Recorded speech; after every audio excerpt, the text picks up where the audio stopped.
J'ai des trous de mémoire par rapport à mes circonstances pénibles. C'est-à-dire que si là tu me poses des questions, il y a des choses que je ne connais pas.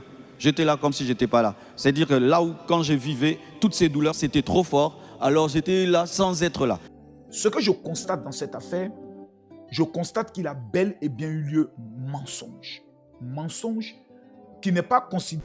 Affaire Marcelo Tchounassi et Maman Blanche, je suis sûr que vous êtes déjà tombé sur une vidéo sur les réseaux sociaux concernant cette affaire-là. Et vous vous êtes également posé beaucoup de questions, posé beaucoup d'interrogations par rapport aux propos tenus par le pasteur Marcelo Tchounassi qui joue tellement en sa défaveur. Beaucoup de personnes ne savent plus quoi croire aujourd'hui concernant cette affaire. Et au milieu de tout ça, le pasteur Camille Makosso est sorti pour faire une vidéo analytique très pertinente que moi je juge.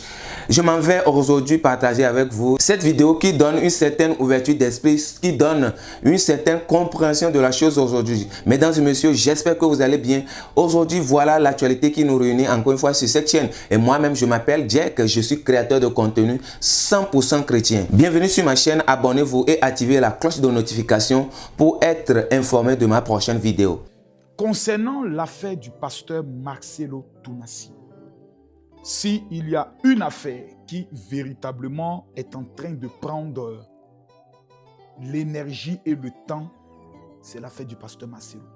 Parce qu'il est pasteur Marcelo, parce que l'épouse du pasteur Marcelo qui est décédée, ça a été l'un des plus grands chocs au sein des églises protestantes évangéliques. Parce que aussi nous avons beaucoup d'enfants maudits, des gens qui n'aiment pas tout ce qui est religion, chrétienté et autres, et qui veulent nous faire passer pour des personnes qui ne sont pas crédibles et des personnes qui sacrifient nos femmes dans le but d'avoir de la notoriété. Parce que pour eux, l'être humain doit être éternel. Je suis actuellement partagé. Est-ce que j'en parle, j'organise mes panels que j'organisais avant pour en parler, ou est-ce que je me tais de peur que certaines personnes qui veulent descendre le pasteur Marcelo, dont j'estime et je crois qu'il est l'un des meilleurs serviteurs de Dieu de notre génération, viennent le descendre avec des arguments et autres. Je suis un peu partagé parce que je connais le volume, comment je pourrais le dire, de mes prises de position, de mes interventions, etc. etc. Et du poids de responsabilité que je porte et du niveau d'influence que j'ai. Donc je suis partagé et je suis en train de réfléchir. Tout compte fait, ce que je constate dans cette affaire, je constate qu'il a bel et bien eu lieu mensonge. Mensonge qui n'est pas considéré sur le plan spirituel comme un mensonge, mais comme un élément de sagesse. Vous savez que lorsque Moïse est allé voir Pharaon, il lui a dit, Dieu me dit de venir te dire, laisse mon peuple aller faire des sacrifices dans le désert et ensuite ils reviendront en Égypte. Nous savions pertinemment que l'Éternel n'avait pas dit cela et que c'est Moïse qui a menti parce qu'il sait très bien que le peuple ne reviendra pas. Lorsque Abraham dit à Pharaon, ce n'est pas ma femme, c'est ma sœur. On sait très bien qu'il a menti, c'est sa femme. Mais par mesure de sagesse, il fallait qu'il le dise pour préserver quelque chose. Je suis aujourd'hui entièrement convaincu, malgré que je n'ai pas d'indice, je n'ai pas de confession, je suis entièrement convaincu que l'épouse du pasteur Marcelo est allée faire un BBL. Je suis convaincu de cela. C'est s'est mal passé. Il s'y trouve qu'on ne sait plus maintenant comment expliquer au niveau de l'église pour éviter un scandale et autres. Et c'est à partir de là que le pasteur Marcelo s'est mélangé, pour moi, les pédales. Et le départ a été tellement brusque. Je suis entièrement convaincu que le pasteur Marcelo, quand je regarde mon analyse, était un homme qui s'était peut-être opposé. Ah non, vous savez, peut-être nos femmes, souvent aussi congolaises, dans nos moments bantous, nos moments, par exemple, non, je ne veux pas que tu ailles faire cette opération. Non, moi, je vais faire cette opération parce que vous, les hommes, vous regardez trop les petites filles de l'église. Les petites filles, quand elles viennent maintenant, c'est toi qui regardes. Moi, j'ai toujours me fait bien et autres. Et souvent, c'est lié à des amitiés, à des personnes que nous avons auprès de nous, des femmes qui sont dans l'église, qui souvent donnent ce genre de conseils aux pasteurs. Moi, j'ai été marié pendant 19 ans et je sais souvent l'influence que ma femme pouvait recevoir de l'extérieur, dont elle avait cette capacité de dire souvent non. Voilà, non. Ma femme, ce n'était pas une femme qui aimait trop l'esthétique et autres. Mais vous savez, à un instant donné, tes amis femmes qui sont autour de toi peuvent te dire ton mari a les moyens, il faut aller refaire tes seins pour que quand les gens te regardent, ils savent que tu n'es pas n'importe qui. Et souvent, entre femmes de pasteurs, il y a souvent cette concurrence au niveau de la beauté. C'est très, très, très, très, très malsain dans ce milieu. Est-ce que Maman Blanche s'est laissée avoir par cet homme cette mode et autres, et a voulu le faire parce que tous ceux qui regardent le corps de Maman Blanche se disent cette femme a fait des enfants, forcément elle a fait une BBL, raison pour laquelle sa forme est aussi bien dessinée, le ventre est aussi plat, etc. etc. Est-ce qu'en le disant, c'est déshonorer la mémoire de Maman Blanche? Il y a toute cette polémique avec laquelle le pasteur Marcelo est vraiment submergé. Ou même dit que le pasteur Marcelo aurait assassiné son épouse, c'est faux. Et vous le savez que c'est faux. Et vous le sentez que c'est faux. Est-ce qu'il s'est mélangé dans ses explications? Oui, ça peut arriver. Est-ce qu'il a perdu la mémoire? Je ne suis pas médecin pour pouvoir le définir et autres. Mais tout compte fait, là nous sommes en face d'une famille qui réclame, je pourrais le dire, une partie de l'héritage en ce qui concerne leur fille. C'est légitime, etc., etc. Mais sans oublier aussi qu'il y a des enfants. La femme, quand elle est partie, elle a laissé des enfants. Si la famille veut utiliser l'héritage de leur fille, c'est leur droit. Mais moi, Camille Makosso, je n'irai jamais mener une bataille pour récupérer l'héritage de ma soeur Lolo Bouté quand je sais qu'elle a laissé des enfants, parce que l'héritage de façon complète appartient aux enfants. Ça, c'est la première des choses que la mentalité humaine peut nous je peux le dire, nous guider. Maintenant, là où il y a eu problème, c'est aussi le manque de communication entre le pasteur Marcelo et la famille de son épouse qui, par sa faute, a laissé des gens venus se mettre au milieu dans des interférences et ont récupéré aujourd'hui toute cette affaire. Est-ce qu'aujourd'hui, on peut s'asseoir pour en discuter? Non, parce que le pasteur Marcelo aussi, quand vous regardez les gens qui sont un peu rouquins, c'est des gens qui sont très têtus, très têtus. Et donc, moi, je ne me vois pas engager des panels ou des directs sur cette affaire pour ne pas encore envenimer les choses. Je crois en l'innocence du pasteur Marcelo. J'estime que le pasteur Marcelo veut continuer de préserver, protéger l'image de son épouse pour ne pas qu'à la conclusion puisse dire non, elle est allée faire un BBL. Il ne veut pas le faire, même s'il était contre. Aujourd'hui, quand vous regardez le visage du pasteur Marcelo, regardez bien son visage. Pendant les funérailles, il était en colère. Du genre, je t'avais prévenu, tu t'es entêté, voici maintenant, tu nous as foutu dans la merde. Ce qui amène à vite se remarier. Parce que je me mets, ce sont des hypothèses que j'ouvre. Cette femme, elle est très têtue, je lui ai dit de ne pas le faire, elle est allée le faire, voici maintenant, je suis en train de vivre les conséquences. C'est pas possible, c'est pas possible, tu es en colère.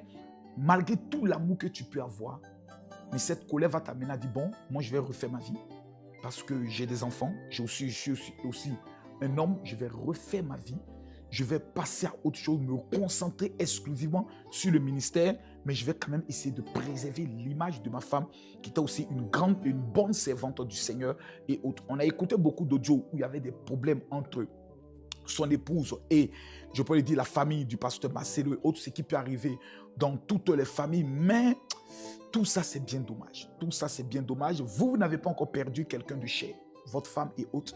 Donc il y a des choses que vous ne pouvez pas. Quand votre femme part, la seule image que vous voulez qu'on retienne d'elle, c'est que c'était l'épouse parfaite. Malgré que nous savons tous qu'il n'existe pas d'épouse parfaite comme d'époux parfait. Mais que doit nous enseigner la sagesse dans ce genre de situations, surtout pour nous qui sommes des chrétiens et des enfants de Dieu?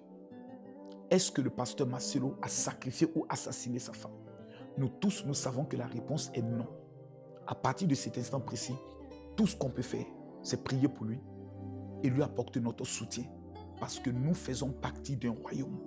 Sur ce, que Dieu nous bénisse. Shalom. Eh bien voilà la situation expliquée de fond en comble par le révérend Camille Makosso qui pour une première fois, moi m'a convaincu. Je pense qu'il est l'un des pasteurs qui met sa bouche dans tout ce qui se passe sur les réseaux sociaux et cette fois-ci dans cette affaire, moi personnellement il m'a convaincu avec ses explications et tout. Et aujourd'hui on a une idée de la chose, on sait ce qui se passe réellement. Et quoi qu'on dise aujourd'hui, le pasteur Marcelo Tchounazi n'a rien fait.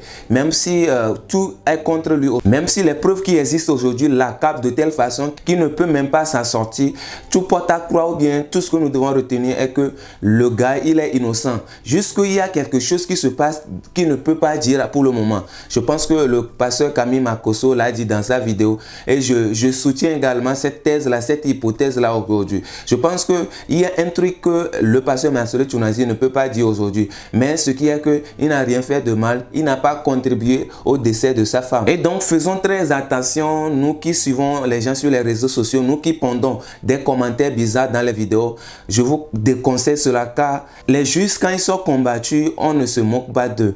Il y a toujours la justice divine qui opère en leur faveur. Et donc aujourd'hui, nous chrétiens, nous devons plutôt prier pour le pasteur Marcelo Tchounazi, qui est un vrai soldat de Dieu dont beaucoup de personnes veulent sa chute. Une seule personne avec beaucoup d'ennemis, avec beaucoup de personnes qui sont contre sa personne pour n'avoir rien fait, juste proclamer le nom de Dieu partout, donner l'évangile dans sa quintessence, donner l'évangile dans sa pureté, prêcher la bonne évangile et aujourd'hui, il est attaqué de partout, il est jugé pour beaucoup de choses. Et donc voilà, nous devons juste prier pour cet homme de Dieu là, pour qu'il ne tombe pas. Parce que si un jour cet homme de Dieu tombe, je crois que le monde aurait perdu une bibliothèque divine, aurait perdu un homme de Dieu, hors pair, qui a fait bouger le monde entier avec le nom de Jésus-Christ.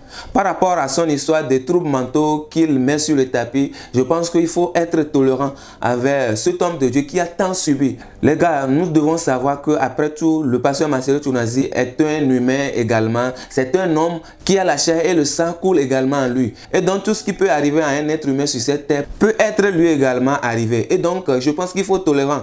Cet homme de Dieu a tellement subi des choses dans sa vie que s'il dit des choses comme ça, il faut que nous arrivions à le comprendre. Parce que imaginons les choses que nous traversons aujourd'hui, nous, les 5 personnes, ceux qui n'ont pas de popularité, ceux qui n'ont pas de renommée, les choses que nous traversons et qui parfois veulent nous plonger dans le surménage, veulent nous plonger dans la dépression. Et on se bat contre vents et marées pour nous en sortir. Imaginez cette personnalité-là qui a tant d'ennemis, qui a tant de gens qui sont contre sa personne.